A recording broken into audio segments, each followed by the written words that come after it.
So second example, think about a software company. So imagine a software company that helps service businesses schedule appointments. So the CEO proudly shows off all the new features that they're building, and they're like, our product's gonna be the best.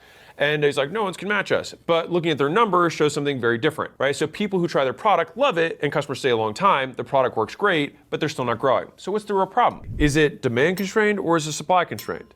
Well, it's demand constrained. They spend only 5% of their money on marketing, while their competitors are spending 20 to 30%. And so they build a great product, but almost nobody knows it exists. They're fighting against irrelevance. And so they have a ding, ding, ding demand problem. But they're putting all their money into the product. And now this can be tricky, because of course you need to continue to improve the product. And if you keep improving the product, you might get to a point where the word of mouth alone can bring you in more customers. Now, the big question mark on this one, and I want to make a clear point here, and this is something that it took me a long time to figure out, is that I've been on both polar extremes here, where I'm like, marketing is the only thing that matters, everything else is irrelevant. And on the other extreme, it's like, product is the only thing that matters, and the product is good enough, then you shouldn't need marketing.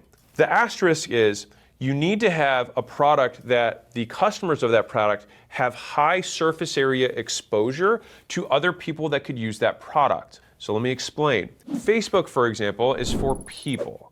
And so if you talk to other people, you have something that you can refer them to. But if you're like, I do IT consulting for Fortune 100 companies, the likelihood that you're gonna get like referrals from that, I mean, you can, but it's not like you're gonna get viral growth. I mean, for sure, word of mouth is gonna be a part of it, but you're probably gonna have to go out and get business. And so there is an element where at some point, especially the more niched you are, especially the more higher end you are, the more you are going to likely be able to keep customers because your product's really good, but it's not going to necessarily grow the business. So if looking at the business from the constraints perspective, we'd be like, okay, let's pool some resources, cash flow, talent, from continuing to invest in the product where we currently have no one churning. So like no one's leaving, everyone loves it. But the thing is that we want more people in. And so let's go get more customers. Again, I'm not saying make your product bad. I'm saying let that dog lie and then reallocate some resources so you can let more people know about the stuff. Because if the product is that good, then you might be able to just double the customers in just a few months without even changing the product, and people continue to stay and pay. And fundamentally, we have this big misconception that the harder we work on something, the better it necessarily is. But oftentimes products get way worse through addition.